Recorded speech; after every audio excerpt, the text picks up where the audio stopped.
Alright, it's 5 in the morning again. Off to work again. Winter's back again. It's like minus 18 right now. So when it's been as nice as it has been, minus 18 feels frosty. So I made some comments on Sunday about measuring how long you've been in the trade and using your ticket to actually create a standard that's meaningful across the trade. And I guess I mostly meant Canada. Now, it turned into some weird text fight between a couple of pot lickers out there in Ontario. The two guys that I actually have had conversations with and seemed like decent dudes, so I don't know exactly what the hang up was there. Didn't really get involved in it, you know. Just sort of watched from the sidelines going, what the hell? And basically the topic of conversation was, what is the veracity of a trade ticket? With the implication that there are people that cheat the system, which is absolutely true, and I don't think that's an Ontario problem. I think it happens everywhere. I don't know if it's, my least favorite word of all, systemic, but it certainly does happen. And it's interesting that the greatest nation in the whole world, the US of A, can't get their shit together and come up with a system for all the states. Like, every state's different. And like, don't DM me and tell me I'm wrong on some very specific detail, because I'm talking in generalities here. But if you're in like New Jersey, your ticket's incredibly valuable, and it's hard to get. They're not throwing those things away or giving those things away.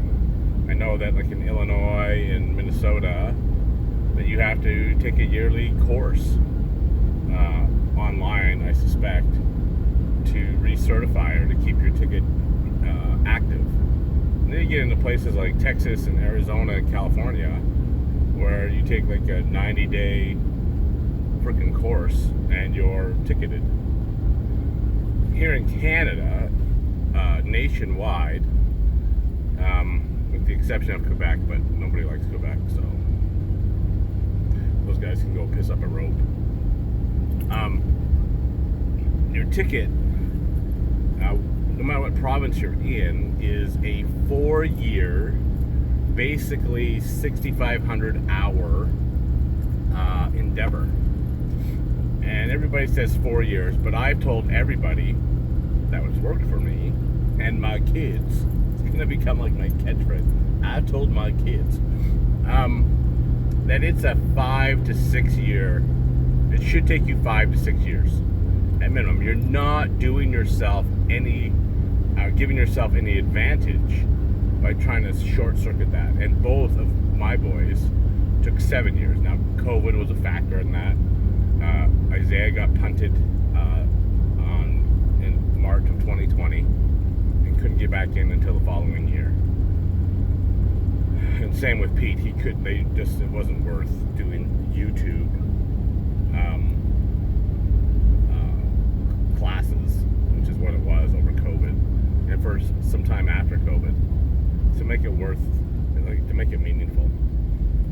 And so most of, if not all of, your actual trade experience comes from being in the field and working on stuff, not the classroom. I'm not saying the classroom is unimportant. It absolutely is a essential part of this whole process. But as far as I'm concerned, the real deep learning comes from the experiences that you have in the trade. And you cannot replicate that. You can't cheat that. So if there's dudes in there that are, trying to short circuit the system and get their ticket without putting in their time, like, all right, well, good luck to you. because that you're going to get exposed. And as usual, it reminds me of the guy that I hired. His name was Roger, big portly fellow. For you millennials, that means he was fat. He came to me. He was a 13-year journeyman. Had all the paperwork, all the whatever. So I hired him. And his first day, his first job, was to hook up a indirect boiler. And so it had like 7 ports on it, you know, domestic in, domestic out, boiler in, boiler out, aquastat, recirc line, and a drain, and a relief valve. So 8 ports that he had to hook up. It came in a box, came with all the instructions, and I left him and I said, all right, I need this done by noon. And it was, you know, your typical 7 o'clock in the morning, so I'll be back around lunchtime to see how you're doing.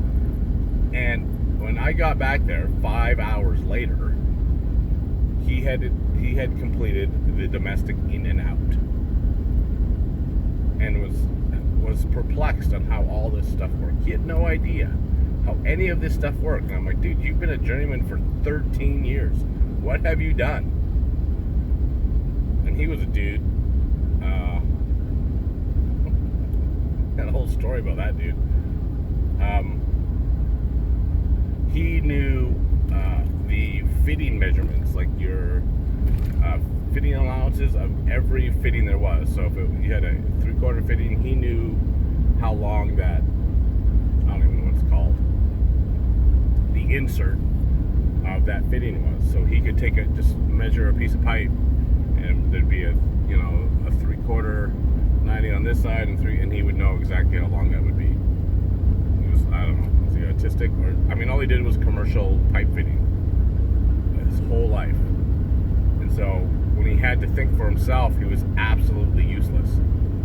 I ended up firing him because he like stole my van for 5 days to escape his abusive wife. And that was before there was GPS's and just a cell phone. And he showed up back at the office a week later after me leaving 100 messages and actually reporting the vehicle stolen. Like everything was, like it was a zippity-doo-dah day. And I'm like, perplexed myself. I'm like, you're fired, bud. Oh, what? I told you that, I was having some trouble with my wife. I'm like, everybody has trouble with their wife. Nobody just vanishes for 5 days in a vehicle that doesn't belong to them. What the hell are you talking about, bro? Anyway, he was mad. And I did see him a couple of months after that at City Hall. This was back in the day when you had to apply for permits in person. You literally had to go stand in line and pay your fee and submit your paperwork. That sounds like an old man. But you guys have no idea how good you've got it. Anyway, he was applying for a business license to run his own show. I have no idea what it was called, but I'm sure I haven't ever seen him since. Probably dead. Or has diabetes. One of those things. But I'm sure I've fixed stuff that he's done. So the point is that the ticket is absolutely the standard by which you should go by, particularly here in Canada. And I don't know why the U.S. doesn't get their shit together, but that's a different story. But it is absolutely of value. Absolutely. There will be cheaters of those systems, no doubt. But you can't, sort of throw the baby out with the bathwater because people think that there's some people that are taking advantage of the system. Put in as many checks and balances as you can. If people are going to take advantage of the system, let them. And it's to their own peril. If Peter cheated the system and, had his ticket for 5 years, I can't imagine how much crap he would have busted. How many jobs he would have been fired from because he has no idea what he's doing. So, that's how that goes. You two boys should, I think, I can see both sides of those arguments, but the reality is you gotta have the ticket system. You gotta have a standardized education system, or it all just becomes the Wild West and people do just absolute shit work because they don't know what they're doing. So those are my thoughts, not yours. Got a busy day. It's gonna be, I have absolutely no idea what we're doing today because it's gonna be cold and we're just gonna be bouncing between no heat calls because that's how this goes. Have an excellent day, people. I like most of you.